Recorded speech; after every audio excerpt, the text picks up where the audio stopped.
नमस्कार मित्रों, जय प्रहार।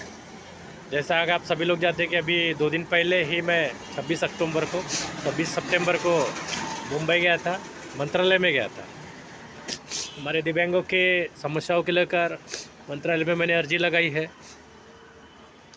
कि हमें अपांग विकास महामंडल में 5 लाख का निधि चाहिए, वो भी बगैर गारंटर के। हमारे 200 स्क्वायर फीट की जगह हमारे दिव्यांगों की जो व्यवसाय के लिए उसकी व्यवस्था एनएमसी ने करनी चाहिए।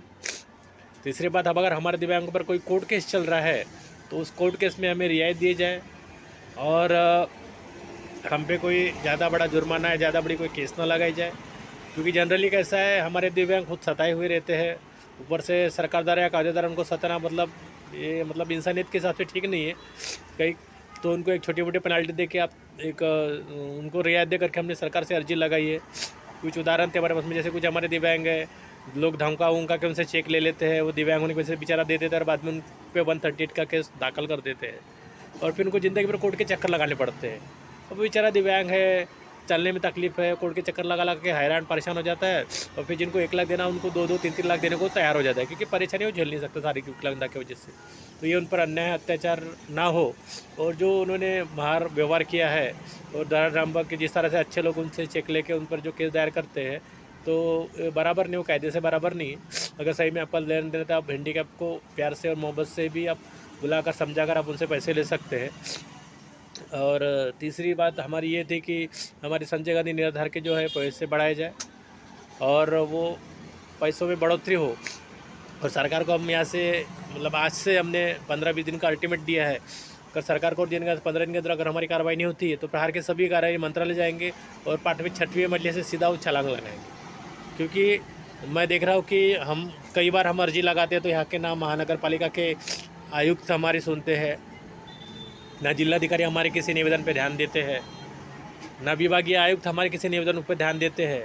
दिव्यांगों की योजना पर किसी अधिकारी का कुछ ध्यान नहीं है। हाँ, बस उसमें घोटाला कैसे करना है इसमें अधिकारियों का बहुत दिमाग चलता है, उनके पैसे कैसे कम करना चाहिए इसमें अधिकारी। लेकिन उनको कोई योजना देने की बात आती है तो दिव्यांगों को एक भिखारियों की तरह ट्रीट करते हैं। सच में हम लोक सत्ता की बात करते हैं और लोक सत्ता जैसे शहर में हमारे दिव्यांगों का ये हाल है तो बाकी लोगों का क्या हाल होगा। तो दोस्तों, आगे इलेक्शन है, आपको सोचना है कि जो सरकार दिव्यांगों के लिए कुछ नहीं कर सकती है, जो कार्यालय दिव्यांगों के लिए कुछ नहीं कर सकता है, तो जनता ने भी इस बारे में सोचे और ऐसे एक व्यक्ति को वोट दे जो सच में दिव्यांगों के लिए काम करता है। क्योंकि जो दिव्यांगों के लिए संविधानशील होकर काम करता है वो आम जनता के लिए भी संवेदनशील होगा। और अभी हो सकता है आने वाले समय में हमारे कुछ दिव्यांग लोग नगर सेवक के चुनाव के लिए खड़े हो। तो आप सभी जनता से मेरी अपील है कि आप एक दिव्यांग व्यक्ति है, आप तो दान की हम बात करते हैं तो मतदान हमको दान करना है, तो दान हम ऐसे ही व्यक्ति को करते हैं जो हमसे छोटा हो या हमसे गरीब हो। करोड़पति अरबपति को हमने अगर दान किया और हमने ये सोचा कि वो हमारे सेवक बनेंगे, तो ऐसा कभी नहीं हो सकता। दोस्तों, इन लोगों ने एक फैक्ट्री खोल के रखी है, आपसे वोटिंग लेके वहाँ बैठते हैं, महानगर पालिका करोड़ों अरबों रुपए का घोटाला करते हैं। इतने सारे पार्टियों के लोग हैं लेकिन सब मिल बांट के पैसा खाते हैं। क्योंकि इतने सारी योजना होने के बाद में भी अगर जनता बेरोजगारी से पीड़ित है, दिव्यांग अगर बेरोजगार है, उनकी योजना उनको नहीं मिल रही है, लोगों को घरकुल की योजना नहीं मिल रही है, तो मैं समझता हूँ कि किसी भी पार्टी जनता के लिए कुछ भी नहीं करना चाहती है। जैसा कि हम देखें महाराष्ट्र का जो राजकारण है वो भी इतना गंदा राजकारण हो गया कि हमने महाराष्ट्र में इस 5 सालों में 3 बार सरकारें गिरी है और 3 बार सरकार बनते हुए देखी है। दोस्तों, मुझे ये सब असंवैधानिक है और ऐसे असंवैधानिक काम करने में सरकार लगी है। बस उनको गद्दी की चिंता है, जनता की कोई चिंता नहीं है। अगर जनता की चिंता होती तो जनता के बारे में सोचते।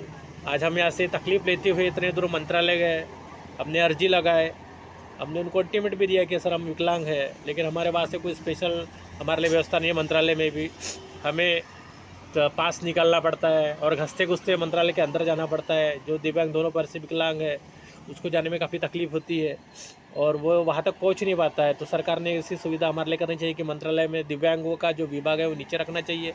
किसी भी डिपार्टमेंट में अगर उसको जाना है तो वहाँ के प्रधान सचिव को आप नीचे बुला लीजिए, आपसे दिव्यांग मिलना है करके। ये 5वीं-6वीं मंजिले पे दिव्यांग का चढ़ना बोले तो तकलीफ वाली बात है। हाँ, कुछ लोग व्हीलचेयर का उपयोग करके लिफ्ट से जा सकते हैं, लेकिन फिर भी अगर दिव्यांग के लिए व्यवस्था निश्चय हो और किसी मंत्री से मिलना चाहिए और वो गेट पे अगर उनसे आके मिलता है, क्योंकि हम सेवक करते हैं, हम लोगों का आमदार वोटिंग इसलिए करते हैं कि ये आमदार हो, खासदार हो, ये हमारी जनता की सेवा करे। सेवक मतलब सेवक वो होता है जो मालिक अगर दरवाजे पे खड़ा तो उसको लेने के लिए हार लेके खड़ा हो जाता है या फिर उसके स्वागत की तैयारी करता है। लेकिन इतने दूर से पूरे महाराष्ट्र से लोग आते हैं, दिव्यांग लोग आते हैं। मैंने 10 से 20-25 वहाँ पे दिव्यांग देखे, पूरे राज्य जिले से आए थे। बेचारे घसते हुए आ रहे हैं, एक तो हाथ पे चलते हुए आ रहा था, इतने दूर से हाथ पे चलते हुए आ रहा है। और सरकार अगर उसके तकलीफ पे अगर कोई ध्यान नहीं दे रही तो मैं सोचता हूँ कि ऐसी सरकार हमारे जनता के लिए एकदम असंवेदनशील है। ये बात भी हमको सोचना है।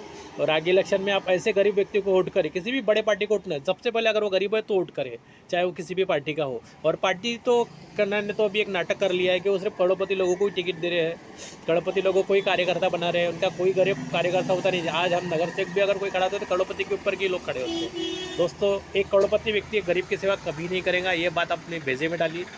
और वोटिंग सिर्फ एक गरीब व्यक्ति को करके, गरीब व्यक्तियों को आप कभी भी पकड़ के अपना काम करा लगते हैं। उनको ये मंत्रालय फंत्रालय के लफड़े मालूम रहते हैं, बड़े पार्टियों का प्रेशर नहीं रहता है, नेताओं का प्रेशर नहीं रहता है। सभी पार्टियों में घोटाले चल रहे हैं, चाहे बीजेपी की सरकार रहे या कांग्रेस की सरकार रहे। इसलिए अभी ये ज़रूरत है कि इन बड़ी पार्टियों को झुका कर एक नई और छोटी पार्टियों को हमको आगे लाना है, ताकि बड़ी पार्टियों का इन पे दबाव रहे और छोटी पार्टियों को दबाव में अपना काम बिल्कुल के, क्योंकि उनको मालूम है। जैसे हमने उदाहरण देखा है कि अभी आम आदमी पार्टी अच्छा काम कर रही है, क्यों? क्योंकि उसके विरोध में एक बड़े बड़े पक्ष खड़े हैं। उनको मालूम है अगर हम एक गलती करेंगे तो ये बड़े पार्टियों के लोग हमको किसी भी मामले में फंसा के या हमारी सरकार गिरा सकते हैं। और अभी जैसे 2-3 ये साल भर से मैं देख रहा हूँ कि जिस तरह बीजेपी का एक ऑपरेशन लोटस चल रहा है कि किसी भी राज्य में जाके उनकी सरकार गिरा देते हैं, उनके आमदार खरीदते हैं। महाराष्ट्र में भी आपने सुना होगा कि 50-50 करोड़ दे के एक आमदार खरीदे गए हैं। दोस्तों, 50 करोड़ एक आमदार दे के आपने खरीदा है, लेकिन क्या जनता के लिए, इन आमदारों के लिए 1 करोड़ रुपए भी नहीं है? हमारे दिव्यांगों के लिए खर्चा करने के लिए इनके पास में 2 करोड़ रुपए भी नहीं है। तो ये सब आपको सोचना है और ये सोचते हुए ही आपको काम करना है। इसके बाद में भी हमने सरकार को 15 मिनट का अंतिम, अगर 15-20 दिन के अंदर हमारे दिव्यांगों की समस्या सॉल्व नहीं होती है तो फिर अब हमारे सामने मंत्रालय के सामने जाके आत्मदाह करने के साथ दूसरा और कोई उपाय नहीं है। ये मैं चेतावनी तब ये हमारे सरकार को, प्रशासन को देना चाहता हूँ कि हमारे मामले को आप संवेदनशील से लें और इस संवेदनशीलता को आप बरकरार रखें, हमारे दिव्यांगों को तकलीफ ना दे। बहुत परेशान होते हैं दोस्तों। जिस तरह सरकारी हम देखते हैं आत्महत्या कर रहे, क्यों कर रहे? क्योंकि वो परेशान होता है। इस तरह हमारे दिव्यांगों को परेशान करने का जो काम सरकार कर रही है, ऐसा सरकार ने ना करे। और अगर इस परेशानी के तहत हमारे कुछ दिव्यांगों को कुछ हानि होती है तो उसकी संपूर्णतः जो जवाबदारी है वो सरकार की होगी। धन्यवाद। जय भारत।